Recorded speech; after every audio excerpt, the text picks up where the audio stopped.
نحمدہ ونصلی علی رسولہ الکریم فاعوذ باللہ من الشیطان الرجیم بسم اللہ الرحمن الرحیم۔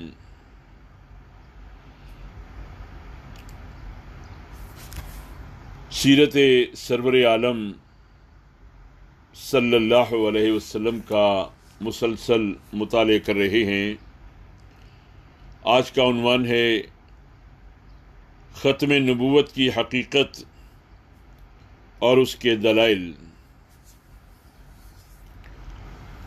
جب تک انسانی تمدن اس حد پر نہیں پہنچا تھا کہ کسی نبی کا پیغام عام ہو سکے اور انسانوں کی کوئی ایسی امت تیار نہ ہوئی تھی کہ نبی کے پیغام اور اس کی تعلیم اور اس کے اسوے کو محفوظ رکھ سکے اور دنیا کے گوشے گوشے میں اسے پھیلا سکے، اس وقت تک سلسلہ نبوت جاری رہا اور مختلف قوموں اور ملکوں میں نبی بھیجے جاتے رہے۔ مگر جب ایک طرف تو تمدن اس حد تک ترقی کر گیا کہ ایک نبی کا پیغام عالمگیر ہو سکتا تھا، اور دوسری طرف ہدایت حق قبول کرنے والوں کی ایک ایسی امت بھی بن گئی جو کتاب الہی کو اور کتاب کے لانے والے کی سیرت اور اس کی مکمل عملی رہنمائی کو جوں کی توں محفوظ رکھنے کے قابل تھی، تو نبوت کی خدمت پر کسی مزید آدمی کو مامور کرنے کی حاجت باقی نہ رہی۔ جو لوگ ختم نبوت کی یہ توجیہ کرتے ہیں کہ انسانی شعور کو اس کی ضرورت نہیں رہی، وہ دراصل سلسلہ نبوت کی توہین اور اس پر حملہ کرتے ہیں۔ اس تعبیر کے معنی یہ ہے کہ صرف ایک خاص شعوری حالت تک ہی اس ہدایت کی ضرورت ہے جو نبی لاتے ہیں، اس کے بعد انسان نبوت کی رہنمائی سے بے نیاز ہو گیا ہے۔ ابتداً ہر قوم میں الگ الگ پیغمبر آتے تھے اور ان کی تعلیم ان کی قوم ہی کے اندر محدود رہتی تھی۔ اس کی وجہ یہ تھی کہ اس وقت سب قومیں ایک دوسرے سے الگ تھیں، ان کے درمیان زیادہ میل جول نہ تھا۔ ہر قوم اپنے وطن کی حدود میں گویا مقید تھی۔ ایسی حالت میں کوئی عام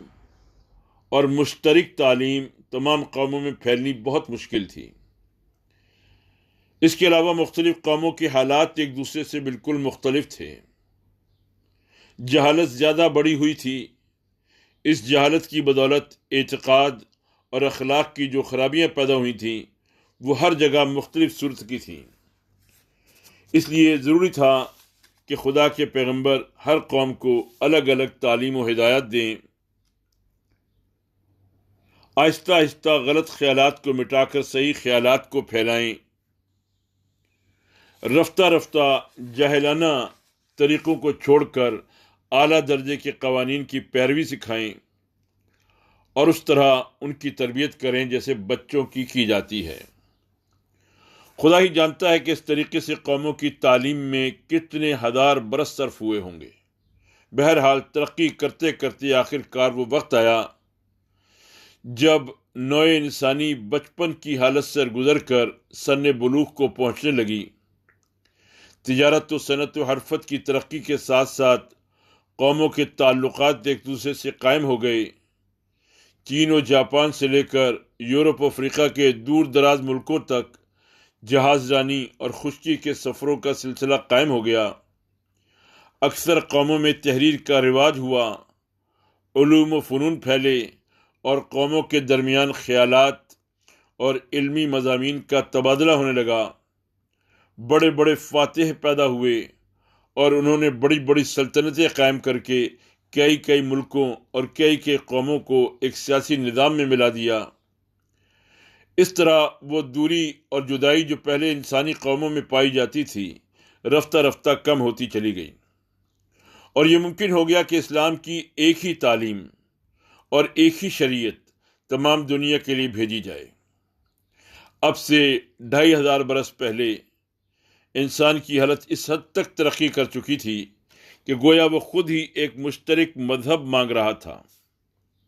بدھ مت اگرچہ کوئی پورا مذہب نہ تھا اور اس میں محض چند اخلاقی اصول ہی تھے، مگر ہندوستان سے نکل کر وہ ایک طرف جاپان اور منگولیا تک اور دوسری طرف افغانستان اور بخارا تک پھیل گیا، اور اس کی تبلیغ کرنے والے دور دور ملکوں تک جا پہنچے۔ اس کے چند صدی بعد عیسائی مذہب پیدا ہوا۔ اگرچہ حضرت عیسیٰ علیہ السلام اسلام ہی کی تعلیم لے کر آئے تھے، مگر ان کے بعد عیسائیت کے نام سے ایک ناقص مذہب بنا لیا گیا، اور عیسائیوں نے اس مذہب کو ایران سے لے کر افریقہ اور یورپ کے دور دراز ملکوں میں پھیلا دیا۔ یہ واقعات بتا رہے ہیں کہ اس وقت دنیا خود ایک عام انسانی مذہب مانگ رہی تھی، اور اس کے لیے یہاں تک تیار ہو گئی تھی کہ جب اسے کوئی پورا اور صحیح مذہب نہ ملا تو اس نے کچے اور ناتمام مذہب ہی کو انسانی قوموں میں پھیلانا شروع کر دیا۔ یہ وقت تھا جب تمام دنیا اور تمام انسانی قوموں کے لیے ایک پیغمبر یعنی حضرت محمد صلی اللہ علیہ وسلم کو عرب کی سرزمین میں پیدا کیا گیا، اور ان کو اسلام کی پوری تعلیم اور مکمل قانون دے کر اس خدمت پر مامور کیا گیا کہ اسے سارے جہاں میں پھیلا دیں۔ خوب سمجھ لیجئے کہ اس زمانے میں اسلام کا سچا اور سیدھا راستہ معلوم کرنے کا کوئی ذریعہ محمد صلی اللہ علیہ وسلم کی تعلیم اور قرآن مجید کے سوا نہیں ہے۔ محمد صلی اللہ علیہ وسلم تمام نوع انسانی کے لیے خدا کے پیغمبر ہیں۔ ان پر پیغمبری کا سلسلہ ختم کر دیا گیا۔ اللہ تعالیٰ نے انسان کو جس قدر ہدایت دینا چاہتا تھا وہ سب کی سب اس نے اپنے آخری پیغمبر کے ذریعے بھیج دی۔ اب جو شخص حق کا طالب ہو اور خدا کا مسلم بندہ بننا چاہتا ہو، اس پر لازم ہے کہ خدا کے آخری پیغمبر پر ایمان لائے، جو کچھ تعلیم انہوں نے دی ہے اس کو مانے، اور جو طریقہ انہوں نے بتایا ہے اس کی پیروی کرے۔ پیغمبر کی حقیقت کو جو شخص بھی سمجھتا ہو، اس کے لیے یہ سمجھنا کچھ مشکل نہیں ہے کہ پیغمبر روز روز پیدا نہیں ہوتے۔ نہ یہ ضروری ہے کہ ہر قوم کے لیے ہر وقت ایک پیغمبر ہو۔ پیغمبر کی زندگی دراصل اس کی تعلیم و ہدایت کی زندگی ہے۔ جب تک اس کی تعلیم اور ہدایت زندہ ہے، اس وقت تک گویا وہ خود زندہ ہے۔ پچھلے پیغمبروں کا دور ختم ہو گیا، کیونکہ جو تعلیم انہوں نے دی تھی دنیا نے اس کو بدل ڈالا، اور جو کتابیں وہ لائے تھے ان میں سے ایک بھی آج اصل صورت میں موجود نہیں ہے۔ خود ان کے پیرو بھی یہ دعویٰ نہیں کر سکتے کہ ہمارے پاس پیغمبروں کی دی ہوئی اصلی کتابیں موجود ہیں۔ انہوں نے اپنی پیغمبروں کی سیرتوں کو بھی بھلا دیا۔ پچھلے پیغمبروں میں سے کسی ایک کے بھی صحیح اور معتبر حالات آج کہیں نہیں ملتے۔ یہ بھی یقین کے ساتھ نہیں کہا جا سکتا کہ وہ کس زمانے میں پیدا ہوئے، کہاں پیدا ہوئے، کیا کام انہوں نے کیے، کس طرح زندگی بسر کی، کن باتوں کی تعلیم دی اور کن باتوں سے روکا۔ مگر محمد صلی اللہ علیہ وسلم کا دور نبوت جاری ہے، کیونکہ ان کی تعلیم و ہدایت زندہ ہے۔ جو قرآن انہوں نے دیا تھا وہ اپنے اصل الفاظ کے ساتھ موجود ہے۔ اس میں ایک حرف، ایک نقطہ، ایک زیر و زبر کا بھی فرق نہیں آیا۔ ان کی زندگی کے حالات، ان کے اقوال، ان کے افعال سب کے سب محفوظ ہیں، اور 1300 برس سے زیادہ مدت گزر جانے کے بعد بھی تاریخ میں ان کا نقشہ ایسا صاف نظر آتا ہے کہ گویا ہم خود حضور صلی اللہ علیہ وسلم کو دیکھ رہے ہیں۔ دنیا کے کسی شخص کی زندگی بھی اتنی محفوظ نہیں جتنی حضرت صلی اللہ علیہ وسلم کی زندگی محفوظ ہے۔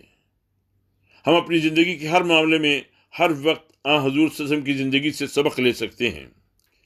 یہی بات اس بات کی دلیل ہے کہ حضرت صلی اللہ علیہ وسلم کے بعد کسی دوسرے پیغمبر کی ضرورت نہیں ہے۔ ایک پیغمبر کے بعد دوسرا پیغمبر آنے کی صرف 3 ہی وجوہات ہو سکتی ہیں۔ نمبر 1، یا تو پہلے پیغمبر کی تعلیم و ہدایت مٹ گئی ہو اور اس کو پھر پیش کرنے کی ضرورت ہو۔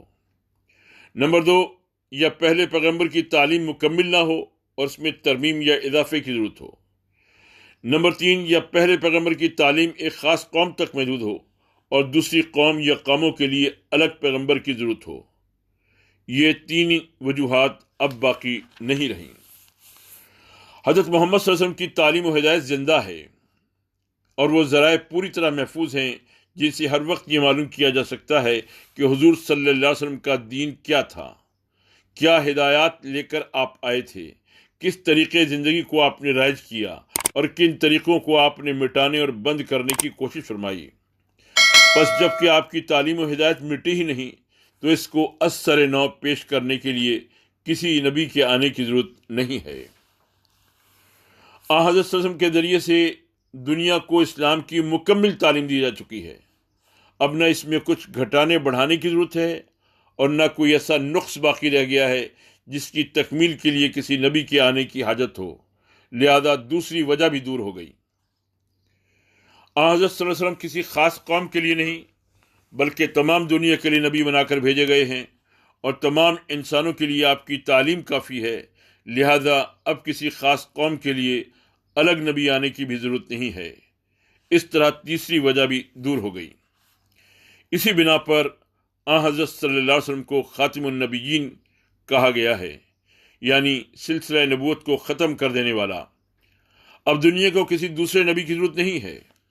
بلکہ صرف ایسے لوگوں کی ضرورت ہے جو حضرت صلی اللہ علیہ وسلم کے طریقے پر خود چلیں اور دوسروں کو چلائیں، آپ کی تعلیمات کو سمجھیں، ان پر عمل کریں اور دنیا میں اس قانون کی حکومت قائم کریں جس کو لے کر حضرت صلی اللہ علیہ وسلم تشریف لائے تھے۔ سورہ سبا کی آیت نمبر 28 میں ارشاد ہے، وَمَا أَرْسَلْنَاكَ إِلَّا كَافَّةً لِلنَّاسِ بَشِيرًا وَنَذِيرًا وَلَكِنَّ أَكْثَرَ النَّاسِ لَا يَعْلَمُونَ۔ اے نبی صلی اللہ علیہ وسلم، ہم نے تم کو تمام ہی انسانوں کے لیے بشیر و نذیر بنا کر بھیجا ہے، مگر اکثر لوگ جانتے نہیں ہیں۔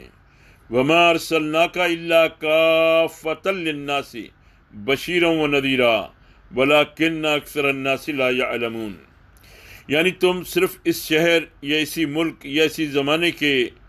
لوگوں کے لیے نہیں بلکہ تمام دنیا کے انسانوں کے لیے اور ہمیشہ کے لیے نبی بنا کر بھیجے گئے ہو، مگر یہ تمہارے ہم اثر اہل وطن تمہاری قدر و منزلت کو نہیں سمجھتے اور ان کو احساس نہیں ہے کہ کیسی عظیم ہستی کی بعثت سے ان کو نوازا گیا ہے۔ یہ بات کہ نبی صلی اللہ علیہ وسلم صرف اپنے ملک یا اپنے زمانے کے لیے نہیں بلکہ قیامت تک پوری نوع بشری کے لیے مبعوث فرمائے گئے ہیں، قرآن مجید میں متعدد مقامات پر یہ بات بیان کی گئی ہے۔ مثلا سورہ انعام کی آیت نمبر 19 میں ارشاد ہے،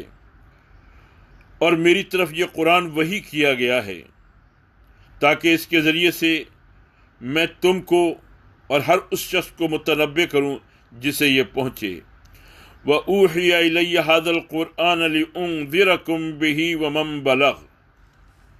سورہ اعراف کی آیت نمبر 158 میں ارشاد ہے، قُلْ يَا أَيُّهَا النَّاسُ إِنِّي رَسُولُ اللَّهِ إِلَيْكُمْ جَمِيعًا۔ اے نبی صلی اللہ علیہ وسلم کہہ دو کہ اے انسانوں، میں تم سب کی طرف اللہ کا رسول ہوں۔ سورہ انبیاء کی آیت نمبر 10 میں ارشاد ہے، وَمَا أَرْسَلْنَاكَ إِلَّا رَحْمَةً لِلْعَالَمِينَ، اور اے نبی ہم نے نہیں بھیجا تم کو مگر تمام جہاں والوں کے لیے رحمت کے طور پر۔ سورہ فرقان کی آیت نمبر 1 میں ارشاد ہے، تبارک الذی نزل الفرقان علی عبدہ لیکون للعالمین نذیرا۔ بڑی برکت والا ہے وہ جس نے اپنے بندے پر فرقان نازل کیا تاکہ وہ تمہیں جہاں والوں کے لیے متنبع کرنے والا ہو۔ یہی مضمون نبی صلی اللہ علیہ وسلم نے خود بھی بہت سی احادیث میں مختلف طریقوں سے بیان فرمایا ہے۔ مسند احمد کی مرویات ابو موسیٰ اشعری رضی اللہ تعالیٰ عنہ راوی ہیں، بعثت الی الاحمر والاسود، میں گورے اور کالے سب کی طرف بھیجا گیا ہوں۔ مسند احمد کی روایت ہے، عبداللہ بن عمر رضی اللہ تعالیٰ عنہ راوی ہیں، میں عمومیت کے ساتھ تمام انسانوں کی طرف بھیجا گیا ہوں، حالانکہ مجھ سے پہلے جو بھی نبی گزرا ہے وہ اپنی قوم کی طرف بھیجا جاتا تھا۔ پھر ایک اور حدیث بخاری اور مسلم کی، جابر بن عبداللہ رضی اللہ تعالیٰ عنہ راوی ہیں،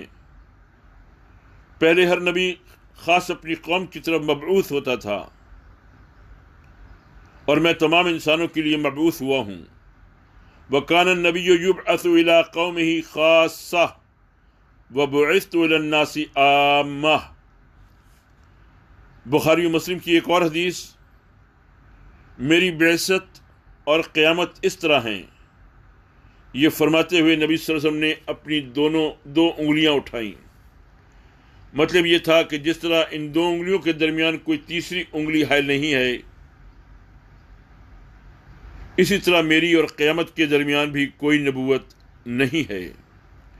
میرے بعد بس قیامت ہی ہے، اور قیامت تک میں ہی نبی رہنے والا ہوں۔ رسول اکرم صلی اللہ علیہ وسلم ساری انسانیت کے لیے بشیر و نذیر ہیں۔ سورہ فاطر کی آیت نمبر 24 میں ارشاد ہے،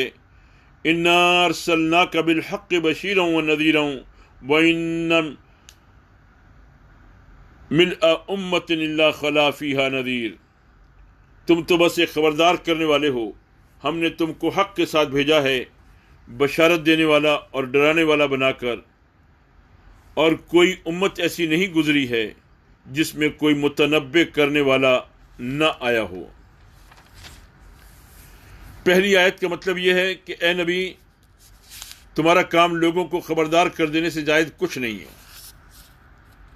اس کے بعد اگر کوئی ہوش میں نہیں آتا اور اپنی گمراہیوں ہی میں بھٹکتا رہتا ہے تو اس کی کوئی ذمہ داری تم پر نہیں ہے۔ اندھوں کو دکھانے اور بہروں کو سنانے کی خدمت تمہارے سپرد نہیں کی گئی۔ اور دوسری آیت میں یہ جو بات فرمائی گئی وہ قرآن مجید میں متعدد مقامات پر ارشاد ہوئی ہے، یعنی یہ کہ دنیا میں کوئی امت ایسی نہیں گزری ہے جس کی ہدایت کے لیے اللہ تعالی نے نبی مبعوث نہ فرمائے ہوں۔ سورہ رعد میں فرمایا وَلِكُلِّ قَوْمٍ ہاد، سورہ ہجر میں فرمایا وَلَقَدْ أَرْسَلْنَا مِن قَبْلِكَ فِي شِيَعِ الْأَوَّلِينَ، سورہ نحل میں فرمایا وَلَقَدْ بَعَثْنَا فِي كُلِّ أُمَّةٍ رَسُولًا، سورہ شعراء میں فرمایا وَمَا أَهْلَكْنَا مِن قَرْيَةٍ إِلَّا لَهَا مُنذِرُونَ۔ مگر اس سلسلے میں دو باتیں سمجھ لینی چاہیے تاکہ کوئی غلط فہمی نہ ہو۔ اول یہ کہ ایک نبی کی تبلیغ جہاں جہاں تک پہنچ سکتی ہو وہاں کے لیے وہی نبی کافی ہے، یہ ضروری نہیں کہ ہر بستی اور ہر قوم میں الگ الگ ہی انبیاء بھیجے جائیں۔ دوم یہ کہ ایک نبی کی دعوت و ہدایت کے آثار اور اس کی رہنمائی کے نقوش قدم جب تک دنیا میں محفوظ رہیں اس وقت تک کسی نئے نبی کی ضرورت نہیں ہے۔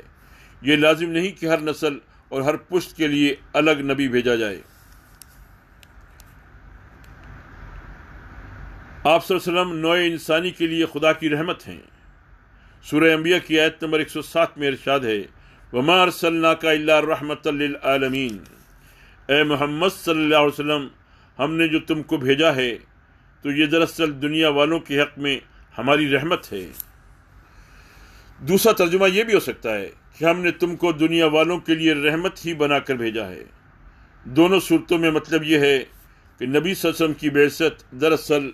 نوع انسانی کے لیے خدا کی رحمت اور مہربانی ہے، کیونکہ آپ صلی اللہ علیہ وسلم نے آ کر غفلت میں پڑی ہوئی دنیا کو چونکایا ہے اور اسے وہ علم دیا ہے جو حق اور باطل کا فرق واضح کرتا ہے، اور اس کو بالکل غیر مشتبہ طریقے سے بتا دیا ہے کہ اس کے لیے تباہی کی راہ کون سی ہے اور سلامتی کی راہ کون سی۔ کفار مکہ حضور صلی اللہ علیہ وسلم کی بعثت کو اپنے لیے زحمت اور مصیبت سمجھتے تھے اور کہتے تھے کہ اس شخص نے ہماری قوم میں پھوٹ ڈال دی ہے، ناخن سے گوشت جدا کر کے رکھ دیا ہے۔ اس پر فرمایا گیا کہ نادانو، تم جسے زحمت سمجھ رہے ہو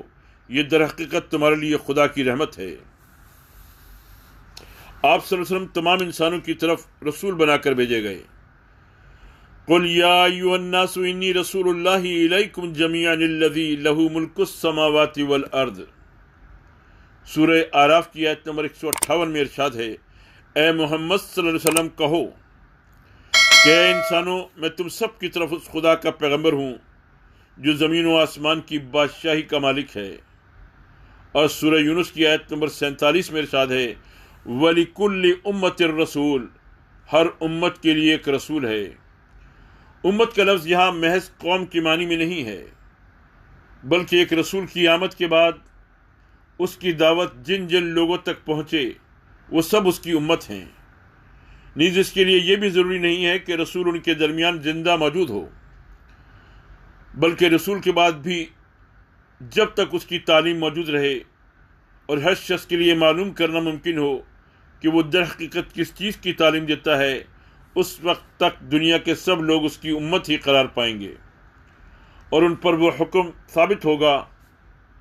جو آگے بیان کیا جا رہا ہے۔ اس لحاظ سے محمد صلی اللہ علیہ وسلم کی تشریف آوری کے بعد تمام دنیا کے انسان آپ کی امت ہیں اور اس وقت تک رہیں گے جب تک قرآن اپنی خالص صورت میں شائع ہوتا رہے گا۔ اسی وجہ سے آیت میں یہ نہیں فرمایا گیا کہ ہر قوم میں ایک رسول ہے، بلکہ ارشاد یہ ہوا کہ ہر امت کے لیے ایک رسول ہے۔ اللہ نے ہر بستی میں ایک ایک نبی بھیجنے کے بجائے ساری دنیا کے لیے آپ ہی کو نبی مقرر کیا ہے۔ وَلَوْ شِئْنَا لَبَعَثْنَا فِي كُلِّ قَرْيَةٍ نَذِيرًا، سورہ فرقان کی آیت نمبر 51 میں ارشاد ہے، اگر ہم چاہتے تو ایک ایک بستی میں ایک ایک نذیر اٹھا کھڑا کرتے، یعنی ایسا کرنا ہماری قدرت سے باہر نہ تھا۔ ہم چاہتے تو جگہ جگہ نبی پیدا کر سکتے تھے، مگر ہم نے ایسا نہیں کیا اور دنیا بھر کے لیے ایک نبی مبعوث کر دیا۔ جس طرح ایک سورج سارے جہاں کے لیے کافی ہو رہا ہے، اسی طرح یہ اکیلا آفتاب ہدایت ہی سب جہاں والوں کے لیے کافی ہے۔ قرآن پاک میں حضور صلی اللہ علیہ وسلم کو خبردار کرنے والا، متنبع کرنے والا، غفلت اور گمراہی کے برے نتائج سے ڈرانے والا کے خطاب سے نوازا گیا ہے، اور ساتھ ہی سارے جہاں والوں کے لیے نذیر کا لفظ استعمال ہوا ہے۔ اس سے معلوم ہوا کہ قرآن کی دعوت اور محمد صلی اللہ علیہ وسلم کی رسالت کسی ایک ملک کے لیے نہیں، پوری دنیا کے لیے ہے، اور اپنے ہی زمانے کے لیے نہیں، آنے والے تمام زمانوں کے لیے ہے۔ یہ مضمون متعدد مقامات پر قرآن مجید میں بیان ہوا ہے۔ مثلا سورہ اعراف کی آیت نمبر 158 میں ارشاد ہے، یا ایھا الناس انی رسول اللہ الیکم جمیعا، اے انسانوں میں تم سب کی طرف اللہ کا رسول ہوں۔ اور سورہ انعام کی آیت نمبر 19 میں ارشاد ہے، وَأُوحِیَ إِلَيَّ هَذَا الْقُرْآنُ لِأُنذِرَكُم بِهِ وَمَن بَلَغَ، میری طرف یہ قرآن بھیجا گیا ہے تاکہ اس کے ذریعے سے میں تم کو خبردار کروں اور جس کو بھی یہ پہنچے۔ سورہ سبا کی آیت نمبر 28 میں ارشاد ہے، وَمَا أَرْسَلْنَاكَ إِلَّا كَافَّةً لِلنَّاسِ بَشِيرًا وَنَذِيرًا، ہم نے تم کو سارے ہی انسانوں کے لیے بشارت دینے والا اور خبردار کرنے والا بنا کر بھیجا ہے۔ اور اسی مضمون کو خوب کھول کھول کر نبی صلی اللہ علیہ وسلم نے احادیث میں بار بار بیان فرمایا ہے کہ بعثت الی الاحمر والاسود، میں کالے اور گورے سب کی طرف بھیجا گیا ہوں۔ اور کان النبی یبعث الی قومہ خاصہ وبعثت الی الناس عامہ، پہلے ایک نبی خاص طور پر اپنی ہی قوم کی طرف بھیجا جاتا تھا اور میں عام طور پر تمام انسانوں کی طرف بھیجا گیا ہوں۔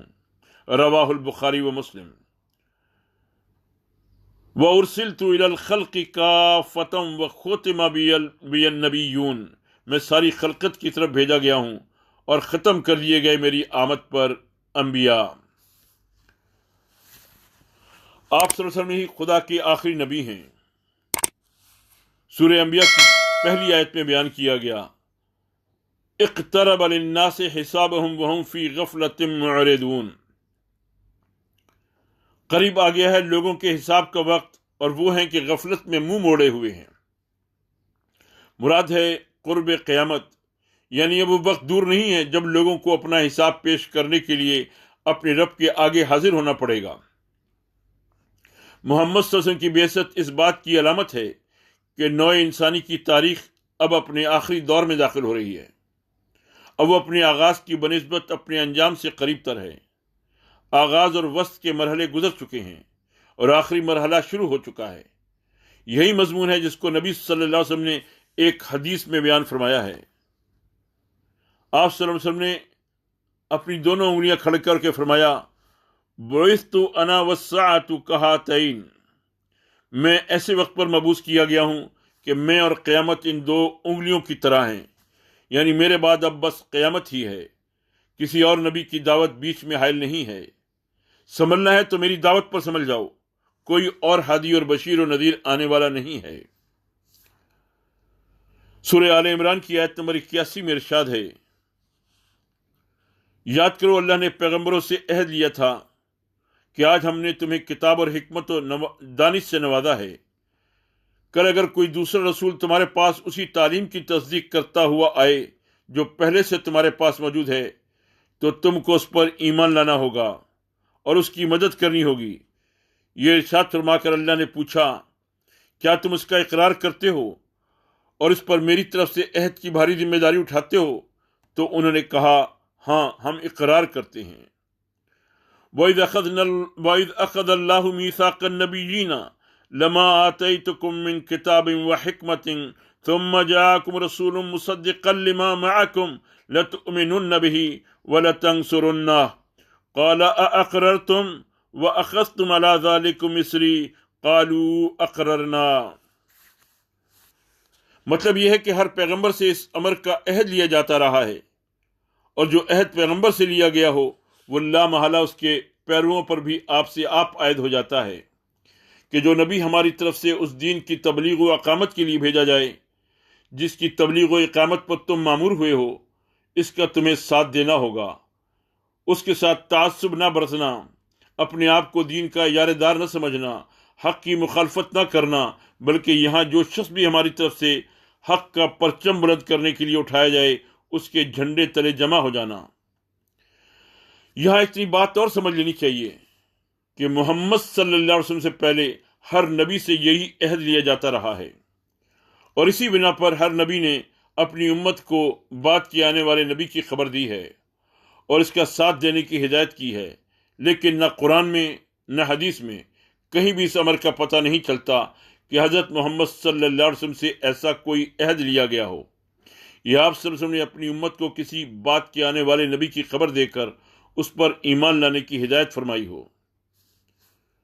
سورہ اعراف کی آیت نمبر 35 میں ارشاد ہے، اے بنی آدم یاد رکھو،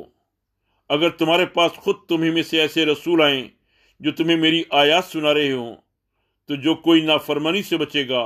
اور اپنے رویے کی اصلاح کر لے گا اس کے لیے کسی خوف اور رنج کا موقع نہیں ہے۔ یہ بات قرآن مجید میں ہر جگہ اس موقع پر ارشاد فرمائی گئی ہے جہاں آدم و حوا علیہ السلام کے جنت سے اتارے جانے کا ذکر آیا ہے۔ ملاحظہ ہو سورہ بقرہ کی آیات 38،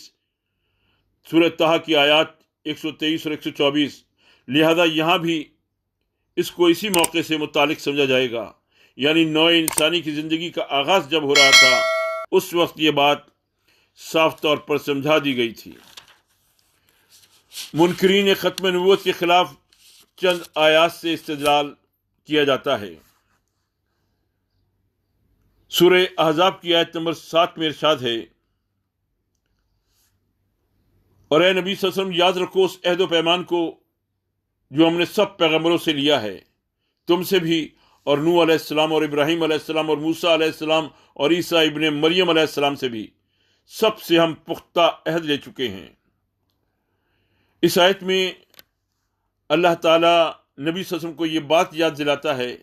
کہ تمام انبیاء علیہ السلام کی طرف آپ صلی اللہ علیہ وسلم نے بھی اللہ تعالیٰ ایک پختہ عہد لے چکا ہے جس کی آپ کو سختی کے ساتھ پابندی کرنی چاہیے۔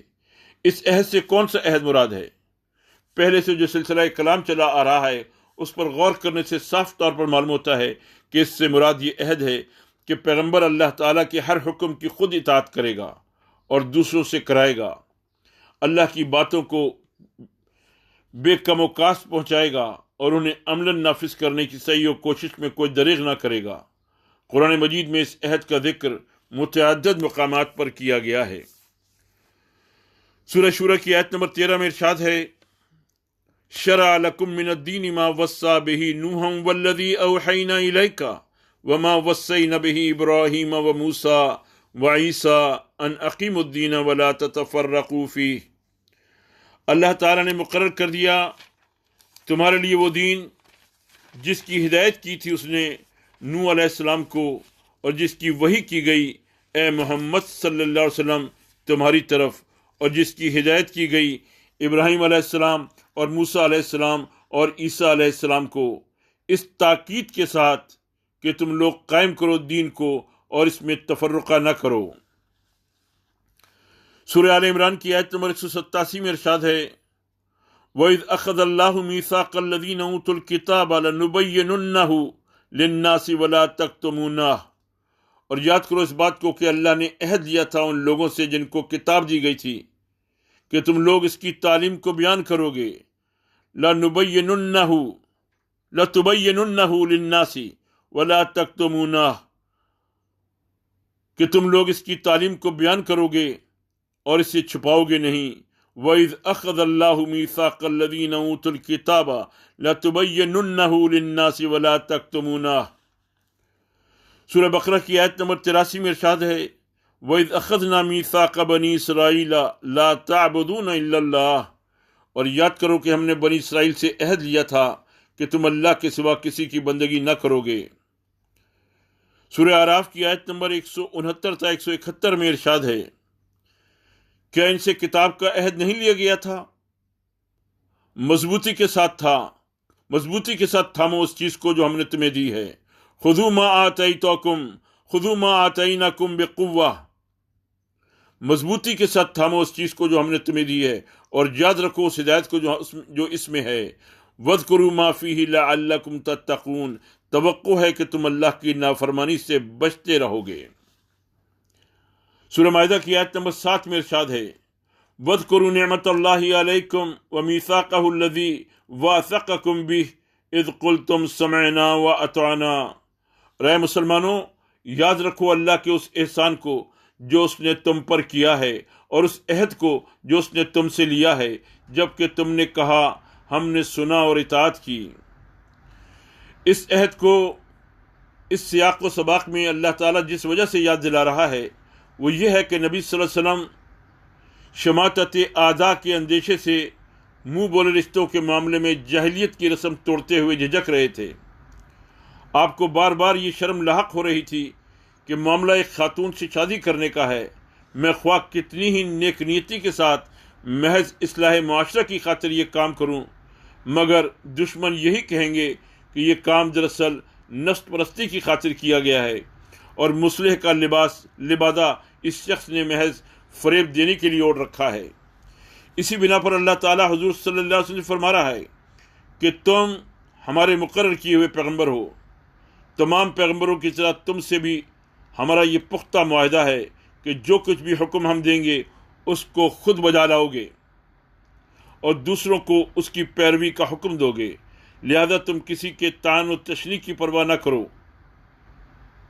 کسی شرم سے اور خوف نہ کرو، اور جو خدمت ہم تم سے لے لینا چاہتے ہیں اسے بلا تعمل انجام دو۔ وَإِذْ أَخَذْنَا مِنَ النَّبِيِّينَ مِيثَاقَهُمْ وَمِنْكَ وَمِن نُوحٍ وَإِبْرَاهِيمَ وَمُوسَى وَعِيسَى ابْنَ مَرْيَمَ وَأَخَذْنَا مِنْهُمْ مِيثَاقًا غَلِيظًا، یہ سورہ احزاب کی آیت نمبر 7 ہے۔ اور اے نبی صلی اللہ علیہ وسلم یاد رکھو اس عہد پیمان کو جو ہم نے سب پیغمبروں سے لیا ہے، تم سے بھی اور نوح علیہ السلام اور ابراہیم علیہ السلام اور موسیٰ علیہ السلام اور عیسیٰ ابن مریم سے بھی سب سے ہم پختہ عہد دے چکے ہیں۔ ایک گروہ اس میثاق سے وہ میثاق مراد لیتا ہے جو نبی صلی اللہ علیہ وسلم سے پہلے کے تمام انبیاء اور ان کی امتوں سے اس بات کے لیے لیا گیا تھا کہ وہ بعد کے آنے والے نبی پر ایمان لائیں گے اور اس کا ساتھ دیں گے۔ اس تعویل کی بنیاد پر اس گروہ کا دعویٰ یہ ہے کہ نبی صلی اللہ علیہ وسلم کے بعد بھی نبوت کا دروازہ کھلا ہوا ہے اور حضور صلی اللہ علیہ وسلم سے بھی یہ میثاق لیا گیا ہے کہ آپ کے بعد جو نبی آئے آپ صلی اللہ علیہ وسلم کی امت اس پر ایمان لائے گی۔ لیکن آیت کا سیاق و سباق صاف بتا رہا ہے کہ یہ تعویل بالکل غلط ہے۔ جس سلسلہ کلام میں یہ آیت آئی ہے اس میں یہ کہنے کا سرے سے کوئی موقع ہی نہیں ہے کہ آپ صلی اللہ علیہ وسلم کے بعد بھی انبیاء آئیں گے اور آپ صلی اللہ علیہ وسلم کی امت کو ان پر ایمان لانا چاہیے۔ یہ مفہوم اس کا لیا جائے تو یہ آیت یہاں بالکل بے جوڑ اور بے محل ہو جاتی ہے۔ علاوہ بری آیت کے الفاظ میں کوئی صراحت ایسی نہیں ہے جس سے یہ ظاہر ہوتا ہو کہ یہاں میثاق سے کون سا میثاق مراد ہے۔ لا محالہ اس کی نوعیت معلوم کرنے کے لیے ہم کو قرآن مجید کے دوسرے مقامات کی طرف رجوع کرنا ہوگا جہاں انبیاء سے لیے ہوئے مواثیق کا ذکر کیا گیا ہے۔ اب اگر سارے قرآن میں صرف ایک ہی میثاق کا ذکر ہوتا اور وہ بعد کے آنے والے انبیاء پر ایمان لانے کے بارے میں ہوتا تو یہ خیال کرنا درست ہوتا کہ یہاں بھی میثاق سے مراد وہی میثاق ہے۔ لیکن قرآن پاک کو جس شخص نے بھی آنکھیں کھول کر پڑھا ہے وہ جانتا ہے کہ اس کتاب میں بہت سے میثاقوں کا ذکر ہے جو انبیاء علیہم السلام اور ان کی امتوں سے لیے گئے ہیں، لہذا ان مختلف مواثیق میں سے وہ میثاق یہاں مراد لینا صحیح ہوگا جو اس سیاق و سباق سے مناسبت رکھتا ہو، نہ کہ وہ میثاق جس کا ذکر کا یہاں کوئی موقع نہ ہو۔ اس طرح کی غلط تعویلوں سے یہ بات کھل جاتی ہے کہ بعض لوگ قرآن سے ہدایت لینے نہیں بیٹھتے بلکہ اسے ہدایت دینے بیٹھ جاتے ہیں۔ سورہ یونس کی آیت نمبر 17 میں ارشاد ہے، فَمَنْ أَظْلَمُ مِمَّنِ افْتَرَىٰ عَلَى اللَّهِ كَذِبًا أَوْ كَذَّبَ بِآيَاتِهِ إِنَّهُ لَا يُفْلِحُ الْمُجْرِمُونَ۔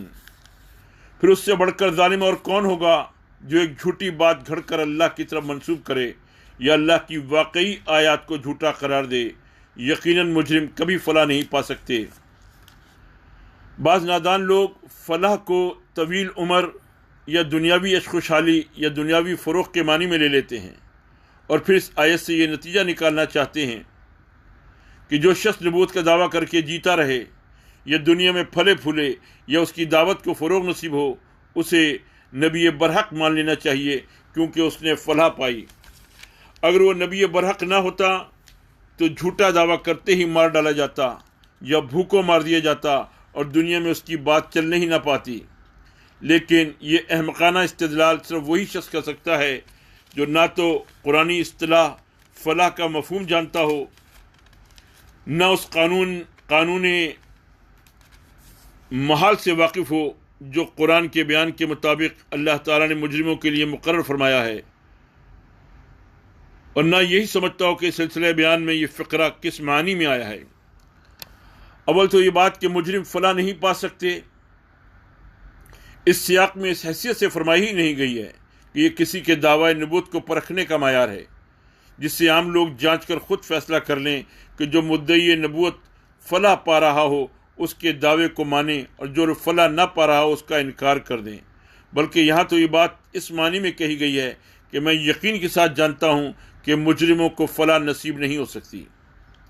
اس لیے میں خود تو یہ جرم نہیں کر سکتا کہ نبوت کا جھوٹا دعویٰ کروں، البتہ تمہارے متعلق مجھے یقین ہے کہ تم سچے نبی کو جھٹلانے کا جرم کر رہے ہو، اس لیے تمہیں فلاح نصیب نہیں ہوگی۔ پھر فلاح کا لفظ بھی قرآن میں دنیاوی فلاح کے محدود معنی میں نہیں آیا ہے، بلکہ اس سے مراد وہ پائیدار کامیابی ہے جو کسی خسران پر منتج ہونے والی نہ ہو، قطع نظر اس سے کہ دنیاوی زندگی کے اس ابتدائی مرحلے میں اس کے اندر کامیابی کا کوئی پہلو ہو یا نہ ہو سکتا ہے کہ ایک داعی ضلالت دنیا میں مزے سے جیے، خوب پھلے پھولے اور اس کی گمراہی کو بڑا فروغ نصیب ہو، مگر یہ قرآن کی اصطلاح میں فلاح نہیں، عین خسران ہے۔ اور یہ بھی ہو سکتا ہے کہ ایک داعی حق دنیا میں سخت مصیبتوں سے دوچار ہو، شدت آلام سے نڈھال ہو کر یا ظالموں کی دست درازیوں کا شکار ہو کر دنیا سے جلد ہی رخصت ہو جائے اور کوئی اسے مان کر نہ دے، مگر یہ قرآن کی زبان میں خسران نہیں، عین فلاح ہے۔ علاوہ بری قرآن میں جگہ جگہ یہ بات پوری تشریح کے ساتھ بیان کی گئی ہے کہ اللہ تعالیٰ مجرموں کو پکڑنے میں جلدی نہیں کیا کرتا، بلکہ انہیں سنبھلنے کے لیے کافی مہلت دیتا ہے، اور اگر وہ اس مہلت سے ناجائز فائدہ اٹھا کر اور زیادہ بگڑتے ہیں تو اللہ تعالیٰ کی طرف سے ان کو ڈھیل دی جاتی ہے، اور بسا اوقات ان کو نعمتوں سے نوازا جاتا ہے تاکہ وہ اپنے نفس کی چھپی ہوئی تمام شرارتوں کو پوری طرح ظہور میں لے آئیں اور اپنے عمل کی بنا پر اس سزا کے مستحق ہو جائیں جس کے وہ اپنے بری صفات کی وجہ سے فی الحقیقت مستحق ہیں۔ پس اگر کسی جھوٹے مدعی کی رسی دراز ہو رہی ہو اور اس پر دنیاوی فلاح کی برسات برس رہی ہو تو سخت غلطی ہوگی اگر اس کی اس حالت کو اس کے برسر ہدایت ہونے کی دلیل سمجھا جائے۔ خدا کا قانون امحال و استدراج جس طرح تمام مجرموں کے لیے عام ہے، اسی طرح جھوٹے مدعیین نبوت کے لیے بھی ہے، اور ان کے اس سے مستثنیٰ ہونے کی کوئی دلیل نہیں ہے۔ پھر شیطان کو قیامت تک کے لیے جو مہلت اللہ تعالیٰ نے دی ہے اس میں بھی یہ استثناء کہیں مذکور نہیں ہے کہ تیرے اور تیرے سارے فریب چلنے دیے جائیں گے، لیکن اگر تو اپنی طرف سے کوئی نبی کھڑا کرے گا تو یہ فریب نہ چلنے دیا جائے گا۔ ممکن ہے کوئی شخص ہماری اس بات کے جواب میں وہ آیت پیش کرے جو سورہ الحاقہ آیت نمبر 44 تا 47 میں ارشاد ہوئی ہے کہ وَلَوْ تَقَوَّلَ عَلَيْنَا بَعْدَ الْأَقَاوِيلِ لَأَخَذْنَا مِنْهُ بِالْيَمِينِ ثُمَّ لَقَطَعْنَا مِنْهُ الْوَتِينَ، یعنی اگر محمد صلی اللہ علیہ وسلم نے خود گھڑ کر کوئی بات ہمارے نام سے کہی ہوتی تو ہم اس کا ہاتھ پکڑ لیتے اور اس کی رگے دل کو کاٹ ڈالتے، لیکن اس آیت میں جو بات کہی گئی ہے وہ تو یہ ہے کہ جو شخص فی الواقع خدا کی طرف سے نبی مقرر کیا گیا ہو، وہ اگر جھوٹی بات گھڑ کر وہی کی حیثیت سے پیش کرے تو فوراً پکڑا جائے۔ اس سے یہ استدلال کرنا کہ جو مدعی نبوت پکڑا نہیں جا رہا ہے وہ ضرور سچا ہے، ایک منطقی مغالطے کے سوا کچھ نہیں ہے۔ خدا کے قانون امہال و استدراج میں جو استثناء اس آیت سے ثابت ہو رہا ہے وہ صرف سچے نبی کے لیے ہے۔ اس سے یہ نتیجہ نہیں نکلتا کہ جو شخص نبوت کا جھوٹا دعویٰ کرے وہ بھی اس سے مستثنیٰ کیا گیا ہے۔ ظاہر بات ہے کہ سرکاری ملازموں کے لیے حکومت نے جو قانون بنایا ہو اس کا اطلاق صرف انہی لوگوں پر ہوگا جو واقعی سرکاری ملازم ہوں۔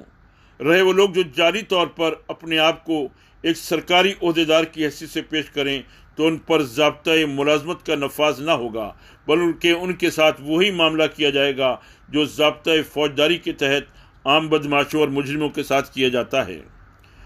علاوہ بری سورہ الحاقہ کی اس آیت میں جو کچھ فرمایا گیا ہے وہ بھی اس غرض کے لیے نہیں فرمایا گیا کہ لوگوں کو نبی کے پرکھنے کا معیار بتایا جائے کہ اگر وہ پردہ غیب سے کوئی ہاتھ نمودار ہو کر اس کی رگے دل اچانک کاٹ لے تو سمجھے جھوٹا ہے، ورنہ مان لیں کہ سچا ہے۔ نبی کے صادق یا کاذب ہونے کی جانچ اگر اس کی سیرت، اس کے کام اور اس چیز سے جو پیش کر رہا ہو ممکن نہ ہوتی تو ایسے غیر معقول معیار تجویز کرنے کی ضرورت پیش آ سکتی تھی۔ یہ مضمون تھا ختم نبوت کی حقیقت اور اس کے دلائل کے بارے میں، جس کا آج ہم نے مطالعہ کیا۔ اس میں کچھ سوالات کے جوابات بھی ہیں اور وہ تمام تفاصیل ہیں جسے مولانا مودودی رحمۃ اللہ علیہ نے مختلف جگہوں پر تحریر فرمایا ہے اور جس کو اس مضمون میں کمپوز کر دیا گیا۔ اللہ تعالی ہمیں ختم نبوت کی حقیقت کو سمجھنے، دلائل کے ساتھ سمجھنے اور رسول اکرم صلی اللہ علیہ وسلم کی سیرت کو جاننے اور ان کے مقام اور مرتبے، مشن کو جاننے اور ان کو اختیار کرنے کی توفیق عطا فرمائے۔ وآخر دعوانا ان الحمد للہ رب العالمین۔